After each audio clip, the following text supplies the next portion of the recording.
En la historia moderna de América Latina, pocos nombres evocan tanta controversia como el de Manuel Antonio Noriega Moreno. Para unos fue un despiadado dictador símbolo de la corrupción y el narcotráfico. Para otros, un producto de la Guerra Fría, utilizado y luego descartado por las potencias.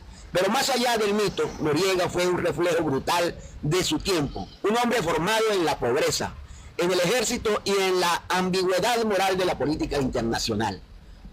Hace cuenta ustedes, tengan cuidado para que ustedes observen esta historia, óigala con mucha atención. Yo sé que muchos de ustedes ya la habrán leído, pero llama mucho la atención porque nos damos cuenta entonces cómo en algunas oportunidades se utilizan, las personas son utilizadas, somos manejadas y nos dejamos manejar obviamente y luego son desechadas. Entonces, para que ustedes se den cuenta que no todo lo que brilla es oro. Entonces vamos a prestar bastante atención porque esta historia es muy importante para la vida, para que nos demos cuenta, para que despertemos.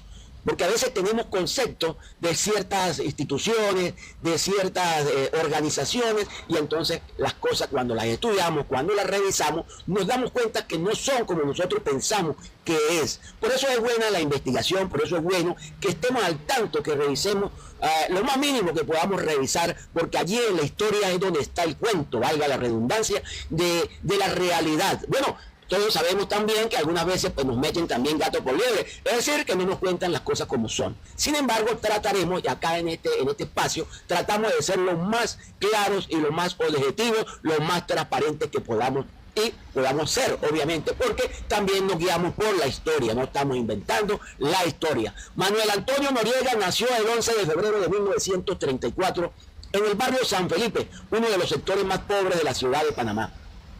Era hijo legítimo de Ricardo Moreno, contador de una empresa bananera, y de María Noriega, una mujer humilde del interior. Su padre lo rechazó desde su nacimiento. Su madre no pudo criarlo. Fue entonces adoptado por una pariente, una mujer severa, de profundas raíces católicas, que lo educó bajo una disciplina férrea. Desde niño conoció la humillación y la necesidad. Estamos hablando de Daniel Antonio Noriega, ex dictador de Panamá, que fue dictador allá en Panamá. Vivía rodeado de desigualdades. Mientras los estadounidenses controlaban la zona del Canal de Panamá, los panameños eran ciudadanos de segunda clase en su propio territorio. Aquella injusticia marcó su carácter. De joven mostró inteligencia y disciplina. Estudió en el Instituto Nacional de Panamá, donde se destacó por su memoria y su conducta militar. O sea, fue una persona disciplinada. A pesar de sus carencias, a pesar de su humildad, a pesar de su pobreza, fue una persona muy inteligente, porque la inteligencia no viene del dinero, la inteligencia no viene inclusive ni siquiera de la educación. La inteligencia es innata del ser humano. El que va a ser inteligente es porque Dios lo eligió y le dio esa inteligencia. O sea, que eso no se aprende, eso no se compra. A pesar de las burlas de sus compañeros, lo llamaban cara de piña por su piel marcada por el acné. Manuel Noriega tenía algo que los demás no tenían. Tenía mucha ambición, mucha astucia, muy inteligente. Gracias a una beca otorgada por el gobierno panameño, Noriega viajó a Perú e ingresó a la Escuela Militar de Chorrillos, una de las más prestigiosas de América Latina para aquel entonces. Allí recibió formación de inteligencia, contraespionaje y operaciones psicológicas. O sea, que se preparó en tácticas militares. Pero más que todo, recuerden que Manuel Antonio Noriega se preparó en inteligencia de confidente, de inteligencia de infiltrarse, pues, de llevar secretos, de hacer investigaciones, de todo aquello, porque la inteligencia tampoco se compra, valga la redundancia. Este es un término que se utiliza en el argot militar, la inteligencia, pero es señalado, es identificado como G2, inteligencia militar. También absorbió la doctrina de seguridad nacional que los Estados Unidos promovía en aquel entonces, en plena Guerra Fría. Identificar, infiltrar y destruir al enemigo interno. Sus instructores lo describieron como un alumno callado, calculador y con un talento natural para el análisis estratégico, lo que le venía diciendo, muy inteligente. Manuel Antonio Noriega es dictador de Panamá. Durante su estancia en Perú, conoció a oficiales que años más tarde serían líderes de gobiernos militares en toda la región. Es decir, que logró hacer buenas conexiones con personalidades que luego llegaron al poder. Darse cuenta ustedes qué tan importante es entonces esos estudios que realizan estas personalidades que tienen la oportunidad, que salen al exterior y se contactan con personas que a veces están inclusive destinadas a ser dirigentes o a comandar o a dirigir un país, valga nuevamente la redundancia del término que estoy utilizando en este momento. Estudian en esas universidades en el exterior y luego se encuentran con esos compañeros de aulas y por qué no de armas que luego obtienen el poder en cada uno de sus países. Manuel Antonio Noriega se graduó en 1962 con el grado de subteniente y regresó a Panamá decidido a construir su carrera dentro de la Guardia Nacional, la institución militar más poderosa del país en aquel momento, allá en Panamá. Al volver a Panamá, Noriega ingresó en la Guardia Nacional inicialmente como oficial de inteligencia. Recuerde que la Guardia Nacional era la fuerza que tenía el poder allá en Panamá. Era como decir en otros países que donde el componente más importante en muchos países es el Ejército Nacional. En este caso, en Panamá, en ese momento, la fuerza más importante que se imponía y que imponía el orden y que mandaba era la Guardia Nacional. Era a la vez una especie de organización, de institución al mando del poder del Estado. Era el que ponía el orden, era el que controlaba todo el país. Entonces, como les dije, Manuel Antonio Noriega, al llegar allá a Panamá, ingresó a esa institución, a la Guardia Nacional, a la que él pertenecía y por la cual había salido al exterior a graduarse y regresó como subteniente. Su disciplina lo hizo destacar, pero su verdadero ascenso comenzó al conocer a Manuel Torrijos Herrera, que luego, como ya sabemos, llegó al poder allá en Panamá, al poder absoluto también. Torrijos Herrera, un militar carismático que veía en Noriega a un subordinado eficiente y leal. Darse cuenta ustedes, y acá nos podemos percatar que el poder estaba en manos de los militares, allá en Panamá, en manos de los militares, que vamos a revisar, vamos a seguir analizando. Torrijos Herrera, años después, sería presidente de facto de allá de Panamá. Es decir, no fue por elecciones, sino de hecho. Prácticamente también podemos decir que un dictador, una dictadura también. Después vamos a hablar de este personaje. Confió en él para tareas delicadas. O sea, Torrijos confió en Noriega para tareas delicadas: vigilancia, infiltración de sindicatos y manejo de información confidencial. Vale la redundancia hacer un comentario acá que a todo gobernante, a todo poder, a todo presidente, vamos a decirlo así de esa manera, o dictador, llámese como se llame en un país. Damos cuenta ustedes que si revisamos la historia de varios países nos damos cuenta que siempre cada dictador va a tener una mano izquierda, vamos a decirlo así, que es el que utilizan para hacer todo aquello que está prohibido, todo aquello que es ilegal, todo aquello que está al margen de la ley. Siempre va a haber una mano ejecutora. Y eso se lo voy a contar en otra historia que también vamos a estar comentando, charlando acá en estos programas, dado que acá, como les dije, hablamos de todo, charlamos de todo. En 1968, tras el golpe de Estado que derrocó al presidente Arnulfo Arias, Torrijos consolidó su poder y Noriega se convirtió en su jefe de inteligencia. ¿Se cuenta usted cómo va escalando, cómo va agarrando poder Manuel Antonio Noriega allá en Panamá? Ese cargo lo colocó en el corazón del poder de panameño, la inteligencia, la importancia que tienen los que manejan la inteligencia, para que ustedes vayan tomando cartas en el asunto y darse cuenta cómo se va desarrollando este tema. Fue entonces cuando los Estados Unidos, interesados en mantener influencia sobre Panamá y el canal, notaron su talento. O sea, Estados Unidos en ese momento se da cuenta de quién es entonces Manuel Antonio Noriega y buscan la manera, la forma de contactarlo y de reclutarlo. Fue así como lo reclutan. Entonces Estados Unidos utiliza a este personaje. Estados Unidos interesado en mantener, voy a volver a repetir, la influencia sobre Panamá y el canal. Notaron ese talento y lo reclutaron para la CIA. Y la CIA empezó a financiarlo, pero con pagos modestos en un principio, luego con sumas más sustanciales. Para Washington, Noriega era el espía perfecto, panameño, anticomunista y ambicioso. Durante esos años, Panamá se convirtió en el punto de equilibrio entre dos mundos. el de la soberanía nacional que Torrijos defendía y el de la dependencia económica de Estados Unidos. Entonces, vamos desenredando este tema de por qué y cómo. ¿Por qué Manuel Antonio Noriega entonces adquiere tanto poder allá en Panamá? Noriega fue oficialmente reclutado por la CIA de Estados Unidos a inicios de los años 70. Su código de contacto, ACES 4154. Era un agente de la CIA. Durante casi 2 décadas fue una de las fuentes más valiosas de inteligencia estadounidense en América Central. Entregaba informes sobre guerrillas izquierdistas, rutas de armas hacia Nicaragua, movimientos del gobierno cubano y hasta actividades de espionaje soviético en la región. Por cada reporte recibía miles de dólares. Miles. No se hablaba en aquella época tanto como ahora, que ahora hablamos por pequeñas cantidades, hablamos de millones de dólares. Entonces en aquella época se hablaba que Manuel Antonio Noriega pues comercializaba con la información.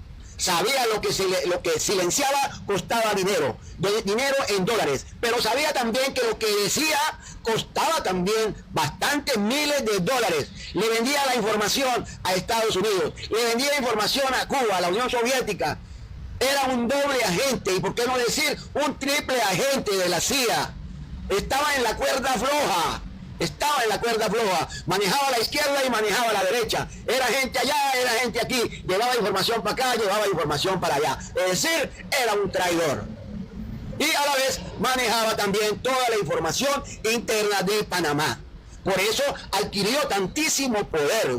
Ahora nos damos cuenta entonces qué tan importante es conocer la inteligencia, saber los secretos de todos y cada uno de los que están en el poder. Qué tan importante es eso. A veces es un poder también. Por eso es que esas autoridades que manejan ese sistema de inteligencia, del que nosotros llamamos dentro de las Fuerzas Armadas el G2, pues se trata de personas que tienen que ser muy allegados a los que están en el poder, a los que manejan el poder. ¿Por qué? Porque están infiltrados en todas las esferas del mundo, no solamente nacional, sino también de manera internacional. Llevan y traen. No vamos a decir que son chismosos, porque resulta que el chisme no se paga. Esto sí se paga porque estamos hablando de información. Ofrecía servicios para muchos países, para varios países. Cuba, Israel y hasta Libia, imagínense ustedes con Gaddafi. Era un traficante de información, era un comerciante de la información, un doble agente, como lo dije hace rato, y porque un triple agente que sabía exactamente cuánto costaba su silencio y cuánto costaba su información. La CIA lo protegía, lo financiaba y a cambio le permitía operar con impunidad dentro de Panamá. Imagínense ustedes, se conocía todo lo que hacía, se conocía todas sus irregularidades, todos sus delitos, todas sus arbitrariedades. Pero Estados Unidos lo sabía, pero Estados Unidos lo aceptaba y lo protegía. ¿Pero por qué lo protegía? Porque era un hombre importante en ese momento en el poder, lo necesitaban y por eso lo mantenían. Era un agente de la CIA. Pero la relación se complicó. Esas relaciones no duran toda la vida. Es como una especie, no se debería compararla, pero es como una especie de matrimonios aquellos que no están bien conformados, bien estructurados a través del amor, sino que es un matrimonio allí prácticamente basado en el vacío, sin un sustento verdaderamente fortificado. Esa relación entre Estados Unidos y Manuel Antonio Noriega se fue deteriorando con el paso del tiempo. Cuando Omar Torrijos murió en un misterioso accidente aéreo, más adelante voy a explicarles por qué ocurrió aquello. Muchos en Panamá sospecharon que fue un atentado y que Noriega ya estaba vinculado. Como ya estaba vinculado a la CIA, sabían más de lo que decía. Se dice entonces que quizás, si bien es cierto, Manuel Antonio Noriega no fue el autor material del hecho, sin embargo, sí sabía bastante o conocía, si no formó parte directa de ese accidente donde murió Torrijos. Entonces, pero sí incurrió mucha información sobre este suceso. Por eso, muchas autoridades y personalidad civil de Panamá, personas civiles, muchos sospecharon de la participación de Manuel Antonio Noriega en ese misterioso accidente que sufrió Torrijos. Con Torrijos muerto, Noriega se movió con rapidez, con astucia, con velocidad, que eso le sobraba. Y más que manejaba la inteligencia, ese poder. Eliminó a rivales, consolidó el control del ejército y se convirtió en el verdadero hombre fuerte de Panamá. Tomó las riendas prácticamente de todo Panamá. Es importante que sepamos, resaltemos, que a pesar de que los que manejaban el país eran los militares eran la autoridad fuerte, allá era el que manejaban todo el país, sin embargo mantenían una figura como presidente, un civil allí que poco mandaba o que poca representación del país tenía. Luego de la muerte de Torrijos, aparece el poder de la sombra. Cuando Omar Torrijos Herrera murió el 31 de julio de 1981, en aquel misterioso accidente aéreo en Coclosito, se produjo un vacío político militar enorme.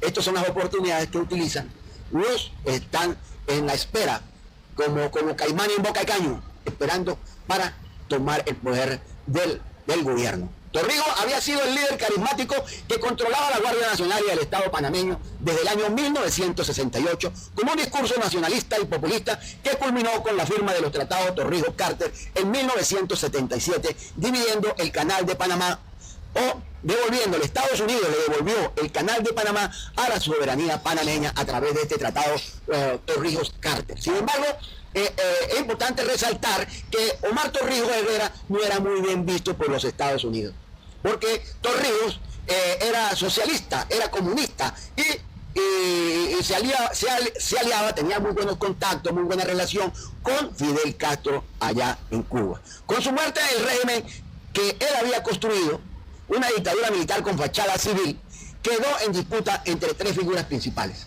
Por eso le voy a hablar de los militares. Los militares eran los que mandaban allá en Panamá. El coronel Florencio Flores Aguilar, entonces comandante de la Guardia Nacional. El coronel Rubén Darío Paredes, uno de los oficiales de mayor rango. Y el teniente coronel Manuel Antonio Noriega, jefe de la inteligencia militar G2, que conocía todos los secretos de Torrijos y todos los secretos de estos dos altos funcionarios militares, el que tomó el comando de la Guardia Nacional y ese de mayor rango, Rubén Darío Paredes. Manejaba la información, sabía todos los secretos, todas sus andanzas ilícitas, todo lo que hacía, Manuel Antonio Noriega lo sabía. Ese es el poder que lo ayudó a subir más al poder. Dase cuenta que acá en este momento, cuando muere Torrijos, Manuel Antonio Noriega hasta ahora era teniente coronel. Venía en una etapa de ascenso, venía surgiendo, venía escalando. Al morir Torrijos, que sin embargo se cree que Manuel Antonio Noriega tuvo participación en ese suceso, tras la muerte de Torrijos, el poder militar recayó brevemente en el coronel Florencio Flores Aguilar. Hace cuenta que todavía no cae de manera absoluta en manos de Manuel Noriega, quien gobernó como comandante jefe de la Guardia Nacional. Eran gobiernos de facto, aunque nominalmente existía un presidente civil, por eso que le decía Arístides Royo, pero que no jugaba ningún papel importante allá en Panamá. Flores intentó mantener el equilibrio político, pero carecía del carisma y la autoridad del difunto general Torrijos. Las tensiones internas aumentaron y Arístides Arroyo fue presionado a renunciar en 1982, acusado de tener inclinaciones demasiado socialistas para el gusto de Washington.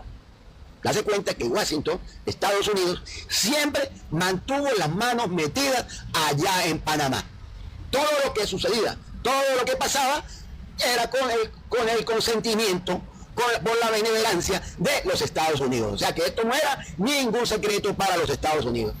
Tomando o considerando que tenía el principal informante a su lado, que era Noriega. Noriega era su principal informante, así como le informaba de Siria, de Cuba, de Nicaragua, de los sandinistas, de los contras, de Colombia, de lo que ocurría con el narcotráfico. Todo lo sabía Estados Unidos. Estados Unidos tenía ese hombre potente, ese hombre de gran importancia para manejar todo lo que se refería a el hemisferio. Así que no era, por eso es que se trata y por eso es que decimos y por eso que lo recalcamos cada momento, de que era un hombre muy valioso para los Estados Unidos. Fue un hombre muy valioso para los Estados Unidos. Pero ¿qué es lo que sucede? ¿Qué fue lo que pasó? Que Manuel Noriega pues se engrandece, se siente que tiene mucho poder, se siente que ya él puede ser prácticamente independiente. Prácticamente, bueno, de allí se puede pensar así, que pues pudo haber sido un error, también se engrandeció, pues. Manuel Noriega se engrandece, cree que puede ya sobrevivir sin el apoyo de los Estados Unidos, y allí es donde viene el problema, allí es donde se le empiezan a complicar se le empieza a complicar el hilo, digo yo, acá hablando de manera coloquial, aquí sin muchos tapujos. El ascenso de Rubén Darío Paredes de 1982 a 1983, recordemos que este es uno de los militares que asumieron el poder después de Torrijos. Luego de la salida de Arroyo, el vicepresidente Ricardo de la Espriella asumió la presidencia civil, mientras que el coronel Rubén Darío Paredes se convirtió en jefe de la Guardia Nacional. Paredes representaba la nueva línea dura del ejército, quería mantener el control militar del Estado, pero modernizar la relación con los Estados Unidos. Sin embargo, en las sombras, Manuel Noriega, que se manejaba de manera sigilosa, quien seguía a cargo de la inteligencia, imagínense ustedes ese poder de la inteligencia, ese conocimiento de todo lo que sucede, qué es lo que está haciendo aquel, qué está haciendo aquel, tiene la información absoluta de todo cuanto pasaba en el país e incluso más allá de la esfera de Panamá. Sin embargo, en la sombra, Manuel Noriega, quien seguía a cargo de la inteligencia, comenzó a tejer su red de poder. Sabía todo, tenía redes de comunicación, escuchas telefónicas de todos los que estaban en el poder y por debajo de él. Movimientos financieros los conocía todos, todo lo que entraba y salía de una institución bancaria o fuera de él, Manuel Noriega lo sabía. Espionaje político por doquier y controlaba las Fuerzas Armadas, y más que todo, un poder muy importante que a veces lo pasamos por alto. Manejaba los militares jóvenes, los militares que estaban en ascenso, aquellos militares que a transcurso del tiempo pues van adquiriendo también poder. Esta es una inteligencia que utilizan muchos en el poder, ir manipulando a los jóvenes que están dentro de las academias, y más que todo a los que están dentro de las academias y las escuelas militares. ¿Por qué? Bueno, porque allí es donde se está formando, allí es donde se está preparando el futuro de un país. Cuando Paredes se postuló para la presidencia, Noriega lo traicionó. ¿Por qué lo traiciona? Porque conoce todo su pasado y todo su futuro, vamos a decirlo así. Reveló información comprometedora y lo obligó a retirarse en 1983. Ese año Noriega ascendió a general de brigada, en 1983. Te das cuenta que ya viene, no sé por qué pasa directamente de teniente coronel a general de brigada. Y asumió el mando de la recién creada Fuerza de Defensa de Panamá, sustituyendo a la antigua Guardia Nacional. Desde ese momento el verdadero poder pasó a manos de Noriega. El 31 de julio de 1981 vamos a comentarle algo que para mí era muy importante que tengamos este enfoque en esta historia, apartándonos un poco del ritmo que llevábamos, pero que es importante saber que el 31 de julio de 1981, Omar Torrijos, entonces jefe de gobierno de Panamá y figura central de la firma de los tratados Torrijos-Carter, abordó una avioneta de Havilland Twin Otter que despegó de la base de Peñonome rumbo a Coclecito, en la provincia de Cocle. Este fue el accidente que tuvo y donde falleció Omar Torrijos. A los pocos minutos de haber abordado el avión, desapareció del radar. Horas después, fue hallado totalmente destruido en una zona montañosa. No hubo sobrevivientes. El informe oficial del gobierno panameño, bajo control militar, atribuyó el siniestro a un error humano o mecánico, y el caso fue cerrado de inmediato en cuestión de días. No se realizó una investigación judicial profunda, ni se permitió la participación de expertos internacionales. ¿Qué se ocultó? Vaya usted a saber, porque no hubo ningún tipo de investigación. Ese hermetismo fue lo que dio origen a múltiples hipótesis de sabotaje o atentado, muchas de las cuales involucran a Manuel Antonio Noriega. De paso, hombre de confianza, aunque ya no era muy de confianza. Ya no era muy de confianza Noriega de Torrijos, porque ya se conocía, ya de pronto había dado luces de que podía en un momento traicionarlo. Y algo muy importante que ya Torrijos había observado en Manuel Noriega, un hombre muy ambicioso y que posiblemente estaría estudiando la posibilidad de tomar el poder. En 1981 tenía el poder, Torrijos tenía el poder absoluto de Panamá. Sin embargo, comenzaba a tener diferencias internas con oficiales de la Guardia Nacional, especialmente con el entonces teniente coronel Manuel Antonio Noriega, quien dirigía la inteligencia militar G2. Torrijos desconfiaba de Noriega por tres razones principales: su cercanía con la CIA. Torrijos había firmado los tratados del canal con el presidente Jimmy Carter, pero mantenía tensiones con Washington y simpatía con Cuba. Ya les había dicho que Torrijos era más allegado a Cuba que inclusive a Estados Unidos. Por eso que Estados Unidos desconfiaba mucho de Torrijos y no era un hombre de total confianza para Estados Unidos. En cambio, Noriega era un informante directo de la CIA, algo que el propio Torrijos consideraba muy peligroso.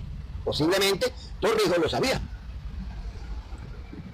Posiblemente Torrijos, el presidente Torrijos sabía que Manuel Noriega ya era un hombre de confianza de los Estados Unidos y que era un informante que estaba en la cuerda floja. En la cuerda floja, digo yo, cuando lleva información para acá y lleva información para allá. O sea, que era un traidor.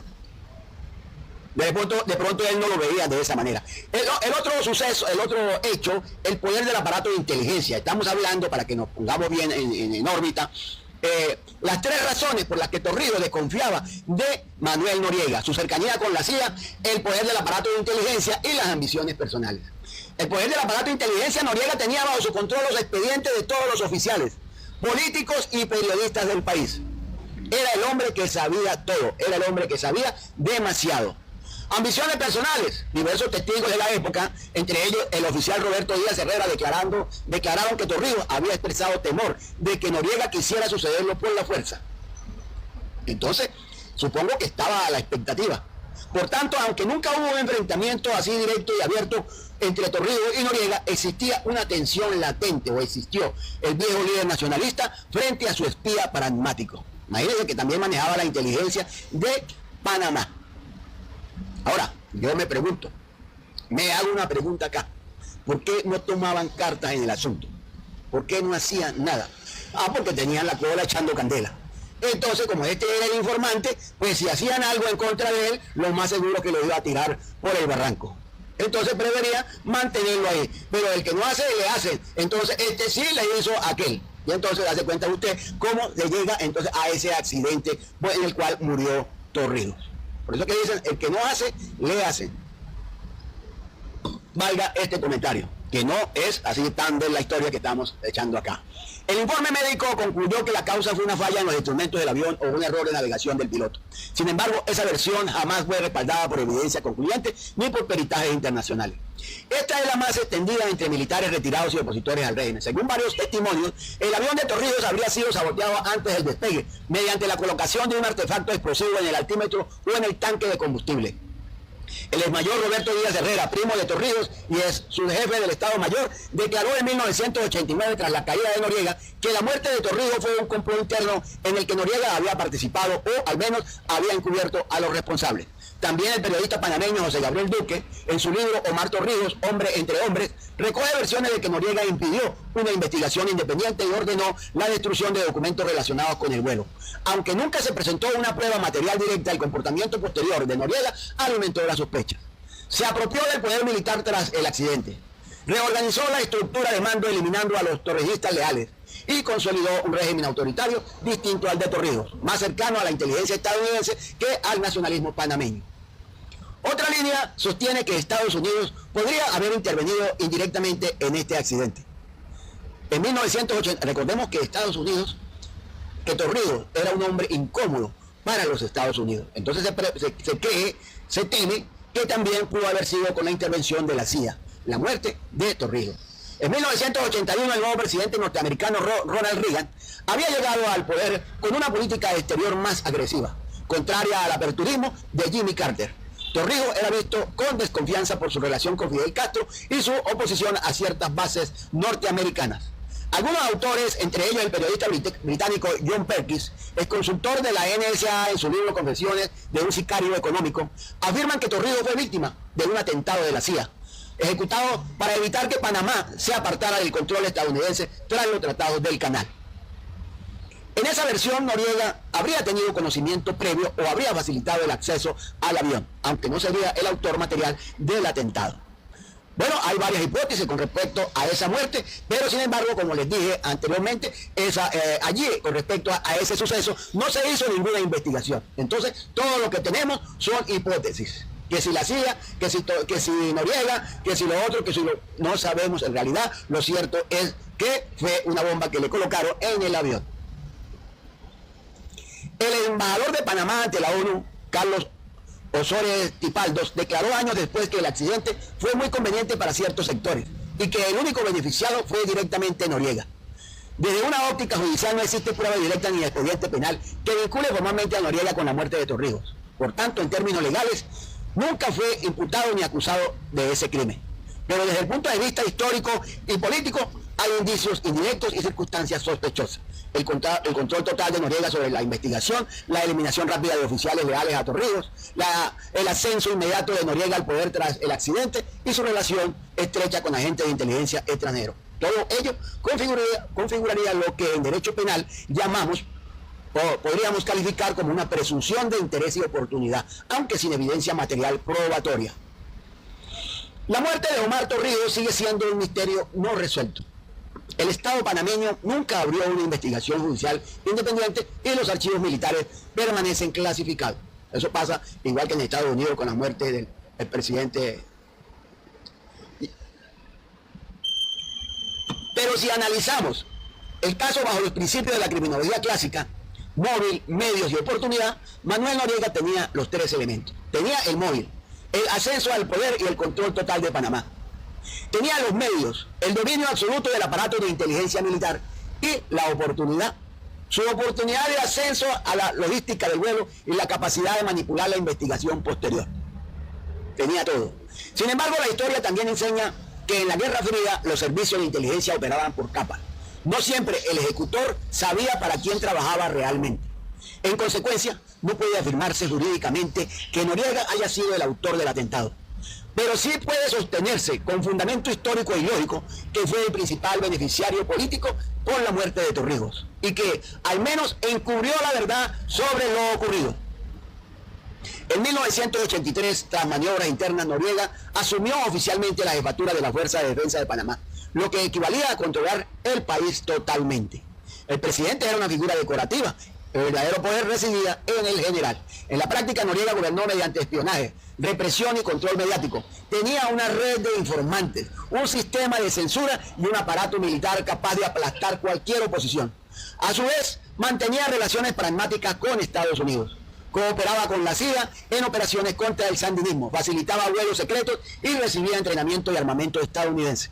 Imagínense ustedes, estaba apoyado.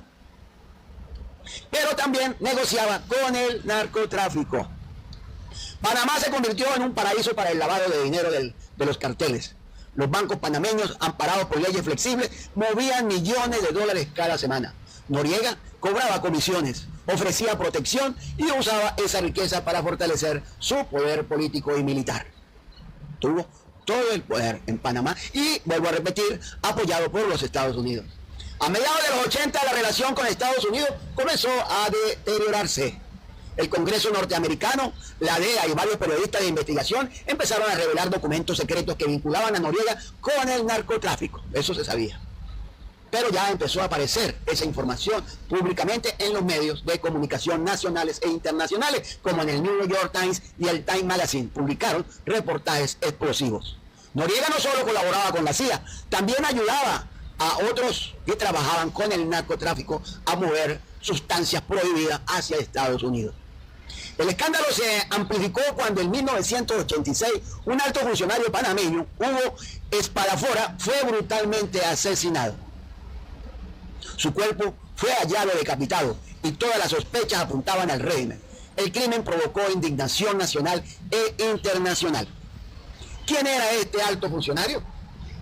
¿Quién era Hugo Espadafora Franco? Pues bien, fue un médico guerrillero, intelectual y funcionario público panameño.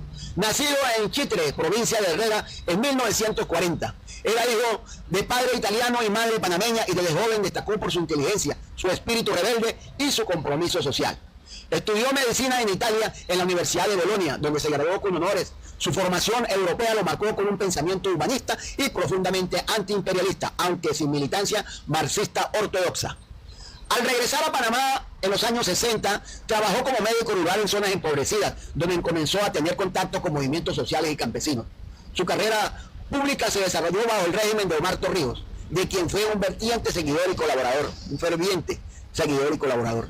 Torrijos lo nombró viceministro de Salud y posteriormente ministro adjunto de Gobierno, debido a su carisma y reputación de hombre honesto. Durante la década del año 70, Espadafora se convirtió en una figura legendaria entre los movimientos revolucionarios latinoamericanos. Médico, idealista y aventurero. Abandonó su cargo en Panamá para unirse como combatiente y médico de guerra a la guerrilla sandinista en Nicaragua, que luchaba contra la dictadura de Anastasio Somoza, recuerde.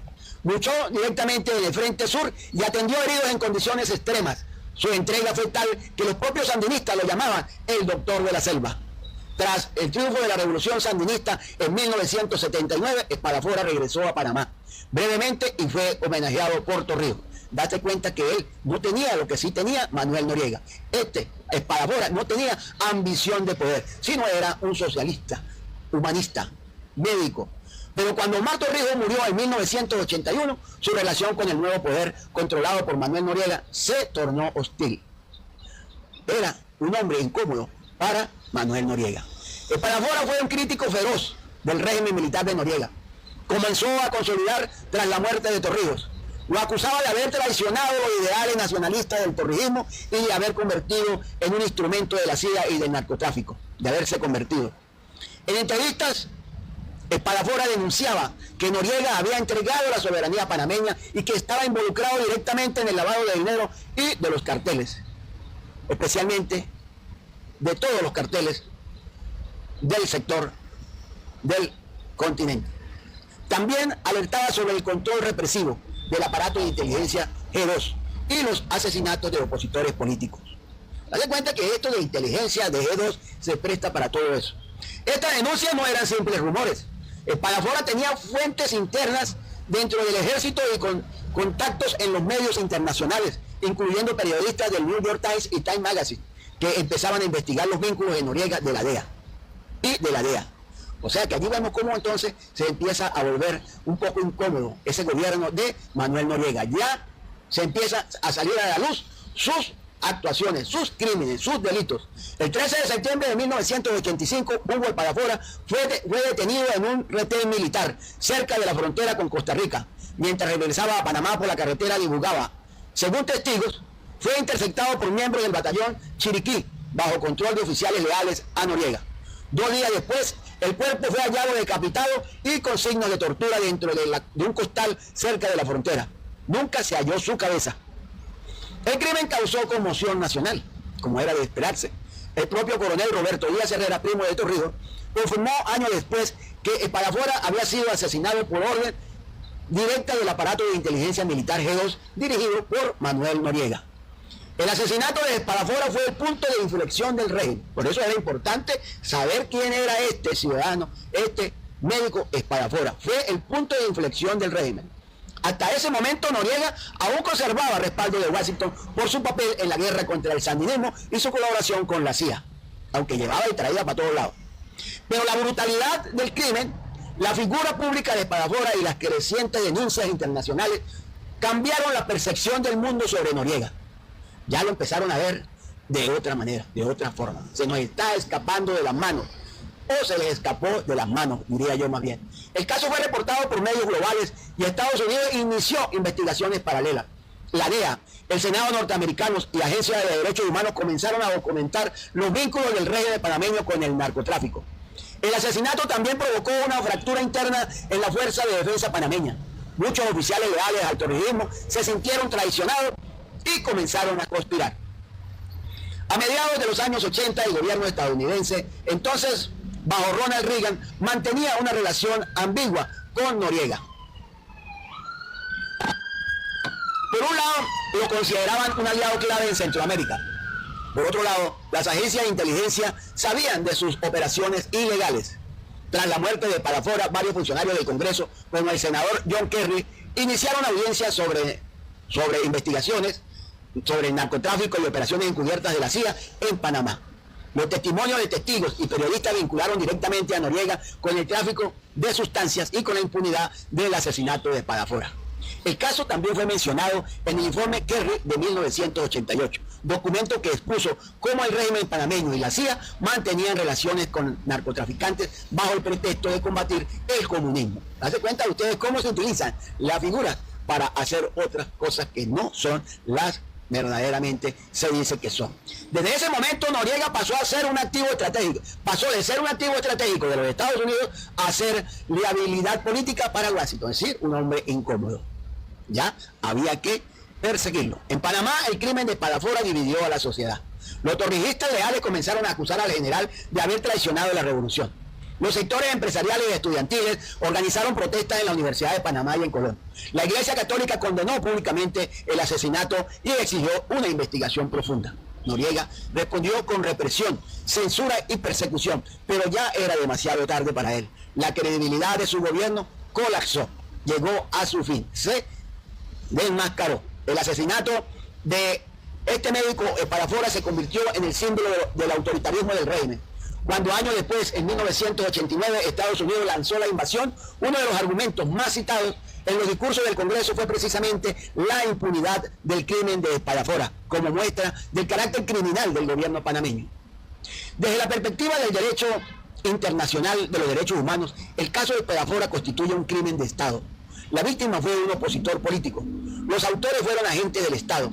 El crimen fue cometido con conocimiento y tolerancia del más alto nivel del gobierno, de Manuel Noriega. El Estado panameño fue señalado ante la Comisión Interamericana de Derechos Humanos, que concluyó en 1993 que la investigación fue inexistente y que Panamá violó el derecho a la vida y a la protección judicial efectiva. Entonces, para que tengamos cuenta, ¿cuáles fueron esos detonantes principales que utilizó Estados Unidos en ese momento para tomar cartas en el asunto? El asesinato de Espadafora no fue un crimen político, sino un error estratégico. Aceleró la caída de Noriega porque transformó las denuncias internas en causas internacionales. Washington, por su parte, que había tolerado su relación con los carteles, no pudo justificar la ejecución de un disidente. A partir de allí se activaron las sanciones económicas, la presión diplomática y las investigaciones judiciales que culminaron con la acusación formal de narcotráfico en 1988 y la invasión de 1989. En síntesis, Hugo Espadafora fue el idealista torrijista que denunció la corrupción del régimen, el médico humanista que combatió en nombre de la libertad y, paradójicamente, el mártir cuyo asesinato selló el destino del general Noriega. Ese mismo año el senador de Estados Unidos pidió sanciones contra Noriega, pero él respondió con arrogancia. Acusó a Washington de hipocresía y afirmó que Panamá, Noriega, estamos hablando de Noriega, y afirmó que Panamá no era colonia de nadie, y menos de Estados Unidos. En 1988 un gran jurado federal de Miami lo acusó formalmente por tráfico de drogas, crimen organizado y lavado de dinero. Era el primer jefe de Estado imputado por tribunales estadounidenses. Durante los años 70 y principios de los años 80, Manuel Antonio Noriega era considerado por la CIA y el Pentágono como uno de los agentes más valiosos de América Latina. Había sido reclutado formalmente por la Agencia Central de Inteligencia desde los tiempos en que era jefe de inteligencia militar de Panamá, el temido G2.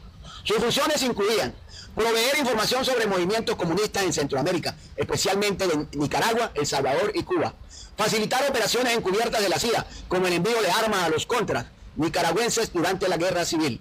Permitir bases secretas y vuelos clandestinos en Panamá bajo el pretexto de combatir el narcotráfico. Colaborador con la DEA, Administración Antidrogas, en operaciones selectivas contra algunos carteles, al tiempo que protegía o negociaba con otros.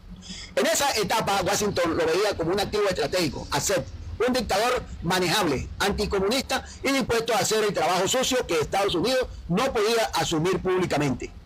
Por eso, mientras fue útil, se le toleró todo: sus abusos de poder, su enriquecimiento ilícito e incluso sus nexos con el narcotráfico. El propio George W. Bush, cuando era director de la CIA en 1976, autorizó personalmente varios pagos a Noriega.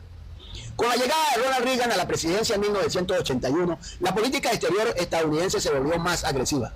Washington buscaba aplastar cualquier influencia soviética o cubana en el hemisferio, y Panamá, por su posición geográfica y su canal interoceánico, se convirtió en un punto clave. En esos años Noriega fue indispensable. Ayudó a coordinar operaciones secretas contra el gobierno sandinista de Nicaragua, entrenó a combatientes antisandinistas, permitió vuelos clandestinos de suministro de armas desde Panamá hacia Honduras. Pero mientras cumplía esas misiones, Noriega jugaba un doble juego. Por un lado colaboraba con la CIA y por otro negociaba con los carteles y lavaba dinero en bancos panameños. Además, mantenía contactos discretos con Cuba y Libia, países enemigos de Estados Unidos, a los que ofrecía información a cambio de dinero o favores políticos. Entre 1983 y 1985, el comportamiento de Noriega comenzó a generar irritación en Washington. Independencia excesiva, corrupción y narcotráfico, el asesinato de Hugo Parafora en 1985, la relación con Cuba y Libia y los fraudes electorales. Noriega actuaba cada vez más como un caudillo autónomo, no como un subordinado. Ya no le paraba a Estados Unidos, ya se sentía independiente y poderoso. Negociaba directamente con líderes latinoamericanos, firmaba acuerdos comerciales, no pedía permiso a Estados Unidos. Eso es lo que más les disgustaba. Y se negaba a obedecer recomendaciones políticas de la embajada estadounidense, es decir, dejó de ser un subordinado. Corrupción y narcotráfico. Informes internos de la DEA y el Departamento de Estado empezaron a documentar su implicación directa con carteles y con operaciones de lavado de dinero en el Banco Nacional de Panamá. Utilizaba las instituciones del gobierno para lavar dinero. El asesinato de Hugo Parafora en 1985 fue fatal para el gobierno de Noriega. Este crimen brutal, cometido por sus hombres, generó una ola de indignación internacional. Los medios norteamericanos, Times, New York Week, The York Times, comenzaron a retratar a Noriega como un dictador sanguinario, no como un aliado. Ya cambió la estrategia. Esa relación con Cuba y Libia, en 1986, se filtró que Noriega había ofrecido al régimen de Muammar Gaddafi en Libia permitir el uso del canal de Panamá para operaciones de inteligencia árabe. Eso fue visto como una traición estratégica. Y los fraudes electorales. En 1984 manipuló abiertamente las elecciones que dieron la victoria a un economista formado en Estados Unidos. Washington consideró ese acto una burla a su política de democratización hemisférica. A partir de 1986, el gobierno estadounidense empezó a verlo como un activo fuera de control. Se nos fue de la mano, dijo Estados Unidos. El Congreso y los medios de comunicación denunciaron su doble vida, agente de la CIA y socio del narcotráfico al mismo tiempo. Cuerda floja, le decimos nosotros. En 1988, un gran jurado federal en Miami y Tampa lo acusó formalmente de tráfico de drogas, crimen organizado y lavado de dinero. Fue la primera vez en la historia que Estados Unidos imputó a un jefe de Estado en ejercicio. Washington exigió su renuncia. Noriega respondió con nacionalismo, acusando a Estados Unidos de imperialismo y de usar el narcotráfico como excusa para someter a Panamá. Ordenó manifestaciones contra la embajada norteamericana y comenzó a hostigar a empresas y funcionarios estadounidenses en el país.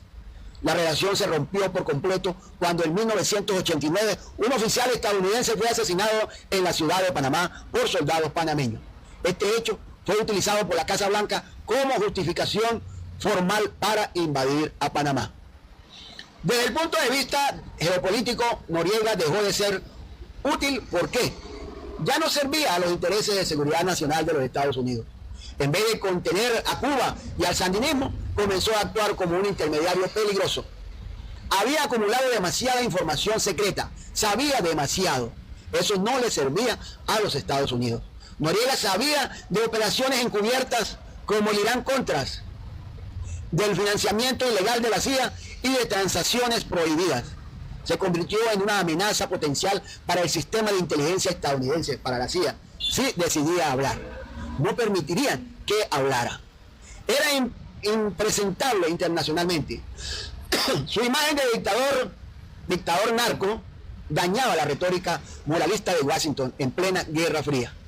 El canal de Panamá debía preservarse bajo influencia política norteamericana. Con los tratados Torrijos-Carter en vigor y la transferencia del canal periodista para el año 2000, Washington necesitaba un gobierno panameño estable y proestadounidense, no un caudillo impredecible. En diciembre de 1989, el presidente George W. Bush, antiguo director de la CIA y antiguo jefe directo de Noriega, ordenó la operación Causa Justa, una invasión militar masiva para capturar a su antiguo agente de la CIA, a Manuel Antonio Noriega. Fue una acción simbólicamente cruel. El hombre que alguna vez había sido su colaborador más eficiente se convirtió en su principal enemigo público y número uno. Washington justificó la invasión alegando en primer lugar la defensa de la democracia, la protección de ciudadanos estadounidenses y la lucha contra el narcotráfico. Pero el verdadero motivo para restaurar el control total sobre Panamá y silenciar a quien sabía demasiado eran otros. En lenguaje jurídico internacional podríamos decir que Noriega fue un agente encubierto cuya utilidad táctica expiró y que su eliminación fue parte de una operación de limpieza geopolítica. Estados Unidos lo creó, lo financió, lo utilizó, lo preparó y lo destruyó, cuando su independencia y sus secretos lo convirtieron en un enemigo o en un gran enemigo y un riesgo para los Estados Unidos y para la inteligencia de los Estados Unidos y la CIA.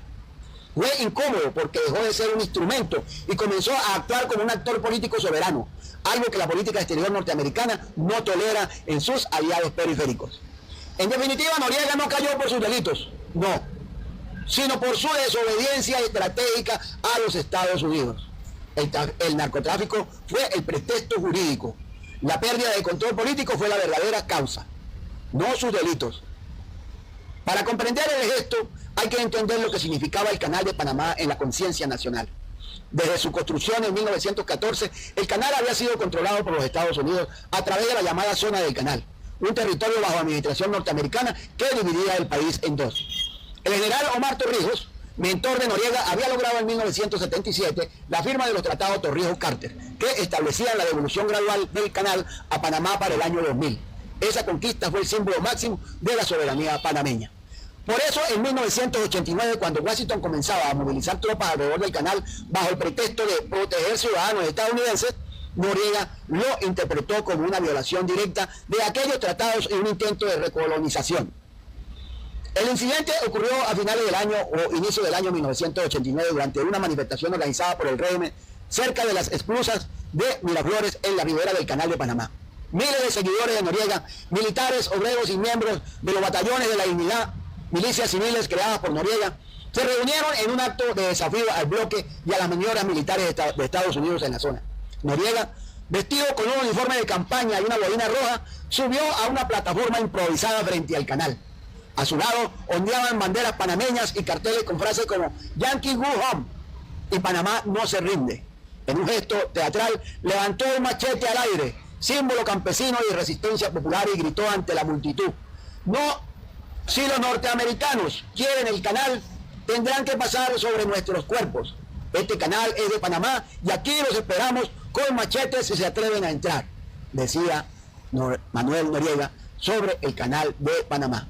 El gesto fue filmado por agencias internacionales y transmitido en noticieros de toda América Latina. Para sus seguidores fue una imagen de coraje nacionalista. Para Washington, una provocación ridícula que confirmaba su inestabilidad mental. A nivel comunicacional, el machete fue una puesta en escena calculada. Noriega sabía que estaba perdiendo legitimidad interna, así que buscaba reavivar el sentimiento patriótico y presentarse como el heredero del legado de Omar Torrijos, el defensor del canal. El machete, en el imaginario rural panameño, representaba al campesino, al obrero, al pueblo que defiende su tierra. El canal representaba la soberanía nacional arrebatada. Era una forma de decir: ya no soy el dictador aliado de la CIA, soy el patriota que enfrenta al imperio. En su narrativa, Noriega trató de transformar su lucha por sobrevivir en una batalla nacionalista contra la intervención extranjera. Incluso se autoproclamó líder de la dignidad nacional. Se autoproclamó líder de la dignidad nacional y creó los batallones de la dignidad, milicias de civiles armados para defender la patria. Sin embargo, en el plano internacional, esa imagen lo hundió aún más. Los medios estadounidenses lo ridiculizaron. The Washington Post tituló "El dictador del machete", y la Casa Blanca lo utilizó como argumento para demostrar que Panamá había caído en manos de un régimen irracional peligroso. El episodio del machete fue el último intento de Noriega de mostrarse fuerte, pero en realidad marcó su aislamiento definitivo.